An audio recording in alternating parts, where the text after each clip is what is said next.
देवद्विज गुरु प्राज्ञ पूजनम शौचमार्जवम ब्रह्मचर्यम अहिंसा च शारीरम तप उच्यते। भगवान कहते हैं कि 3 तरह के तप बता रहे हैं। एक तो शारीरिक तप, दूसरा मानसिक तप, तीसरा वाचिक तप। तो भगवान कहते हैं कि देव का मतलब दिव्यात्मा। दिव्यात्मा, देवता कहीं वहां नहीं कहीं बैठे हैं, यही हम हमारे आपकी भी बीच में है। जिसकी आत्मा दिव्य हो जाए देवता, जो जिसमें देने की भावना हो जाए वही देवता, जिसमें लेने की भावना, केवल लेने की भावना हो जाए राक्षस। और क्या होता है? जिसमें निरंतर देने की भावना है, चाहे ज्ञान देने की, चाहे समय देने की, लोकोपकार की भावना हो जाए, करने लगे, वही देवता। और क्या है? तो भगवान कहते हैं दिव्यात्मा, संस्कारवान ब्राह्मण। ब्राह्मण तो बहुत हो जाएंगे, लेकिन संस्कारवान, संस्कारा द्विज उच्यते। द्विज शब्द भगवान ने प्रयोग किया है, सबको नहीं समेट लिया है एक साथ। संस्कारवान तपस्वी ब्राह्मण, गुरुजन, प्राज्ञ माने ज्ञानी जन, उनका पूजन, उनका सम्मान, भीतर और बाहर की पवित्रता, आर्जवम माने सरलता, और ब्रह्मचर्य व्रत का पालन, किसी को न सताना, ये अहिंसा हो गई। इसको भगवान ने कहा, इसको शारीरिक तप बोलते हैं। ये यही है शारीरिक तप। न हि देह भ्रता शक्यम त्यक्तुम कर्माण्य शेषता यस्तु कर्म फल त्यागी सत्यागी इत्यादि। भगवान कहते हैं त्यागी किसे कहते हैं? त्यागी की परिभाषा बहुत सुंदर बताते हैं। कहते हैं ही माने निश्चित रूप से, मानिए ही माने निश्चित रूप से, क्योंकि देहभ्रता, जो देहधारी लोग हैं ना, जितने भी शरीरधारी लोग हैं, किसी कोई मानव है, वो अशेषता कर्माणि त्यक्तुम न शक्यम। कोई भी देहधारी व्यक्ति संपूर्ण रूप से कर्मों का त्याग नहीं कर सकता, नहीं कर सकता। कोई भी व्यक्ति, कोई भी जो भी शरीरधारी व्यक्ति है, वो चाहे कि मैं सभी कर्मों का त्याग कर दूं, कर ही नहीं सकता है। ये कर देगा? नहीं कर सकता है। क्योंकि अरे भाई सांस तो लेगा कि नहीं लेगा?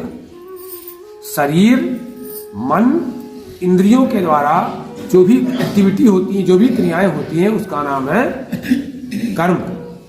तो आप सांस लेंगे, आप सोएंगे तब भी सांस लेंगे, तो कर्म तो हो रहा है, एक्टिविटी तो चल रही है, चेष्टाएं तो चल रही हैं। तो भगवान कहते हैं कि संपूर्णता से सभी देहधारी के लिए, अगर उसमें देहधारी है कोई व्यक्ति, तो संपूर्णता से सभी कर्मों का त्याग संभव नहीं है।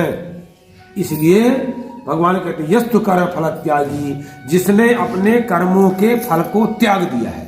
कोई कर्म कर रहा है, फल की इच्छा नहीं रखा, फल पर चिंतन ही नहीं कर रहा, उसका काम है केवल कर्म करना, वो भी निष्ठापूर्वक, ईमानदारी पूर्वक। क्योंकि भगवान ने कहा है कि जिस तरह से कर्म फल की इच्छा रखने वाला व्यक्ति मेहनत से हाव हाव करके बड़ी उससे काम करता है, कर्म करता है, इसी तरह से जो कर्म फल का त्याग करेगा, उसको भी उसी ईमानदारी से काम करना है, उतनी ही परिश्रम से, उतने ही परिश्रम से। अंतर ये होता है उसमें कि वो जल्दी थक जाता है, जो कर्म के फल को लेकर, चूंकि उसको डबल दिमाग चलाना पड़ता है। जो कर्म फल का त्याग कर चुका है वो मस्त रहता है, उसको थकावट नहीं होती। वो जहाँ कर्म फल को अवलंबन करके जो काम करते हैं, वो 10 घंटे काम कर पाएंगे, वो 12 घंटे काम कर लेते हैं, 14 घंटे कर लेंगे। बस ये अंतर जरूर होता है। और इसके बाद भी थकावट नहीं आएगी, शांति रहेगी मन में। ये क्योंकि भगवान पर निर्भर है ना। अब जो होगा, हम काम कर रहे हैं, भगवान जो होगा वो अच्छा करेंगे, जैसा हमने किया होगा उसी तरह हमको मिल जाएगा। अब अगर हमने तो अपने जाने में बहुत अच्छा किया, लेकिन हो सकता है गलती हो गई हो, तो ऐसा। तो भगवान कहते हैं यस्तु कर्म फल त्यागी, जो कर्म के फल को त्याग करने वाला व्यक्ति है, सत्यागी विधीयते, उसी को वास्तविक त्यागी कहते हैं, उसी को वास्तविक त्यागी कहते हैं। यार ये इसी का अभ्यास करना चाहिए। अब मुश्किल कुछ नहीं है, धीरे धीरे अभ्यास करते चले जाना चाहिए।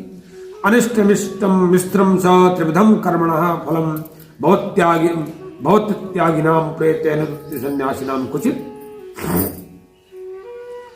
कहते हैं जो कर्म फल का अत्यागिनाम, जो कर्म फल का त्याग नहीं कर पाते हैं, निरंतर कर्म, कोई भी कर्म करेंगे, फल को समेट के करेंगे, तो कहते हैं उनको अच्छा और बुरा, कर्मों का अच्छा, बुरा और मिश्रित 3 तरह से फल मिलेगा उनको मिलता है। तो अच्छा मिलेगा, कोई आदमी है कर्म फल का त्याग नहीं कर पाता, तो उसको अच्छा मिलेगा, तो ये तो बुरा फल मिलेगा। तो मिला जुला कुछ अच्छा कुछ बुरा, 3 तरह का मिला हुआ कहते हैं मिलता है फल। और यही फल उसको प्रेत्य भवति, यही फल उसको मरने के बाद ही प्राप्त होता है। लेकिन सन्यासी नाम क्वचित ना, लेकिन जो कर्म फल का त्याग करके कर्म करने का अभ्यास बना लेता है, उसके मरने के बाद न उसको अच्छा मिलना है न बुरा मिलना है, क्योंकि सब कुछ भगवान को समर्पित करता चला गया है। सोचे नहीं जीवन में उसने कुछ सोचा ही नहीं कि मुझे ये करूंगा तो ये फल मिलेगा। तो भगवान कहते हैं सन्यासिनाम क्वचित नाम, जिन्होंने कर्म फल का त्याग कर दिया है, ऐसे लोगों को किसी काल में इस जन्म में ना कोई फल मिलता है, मतलब कर्म बंधन से मुक्त रहते हैं, कर्मों का फल उसको मिलता नहीं, मतलब उससे पाप भी हो जाएगा तो उसको कुछ नहीं मिलने वाला, क्योंकि मुक्त है ऐसा।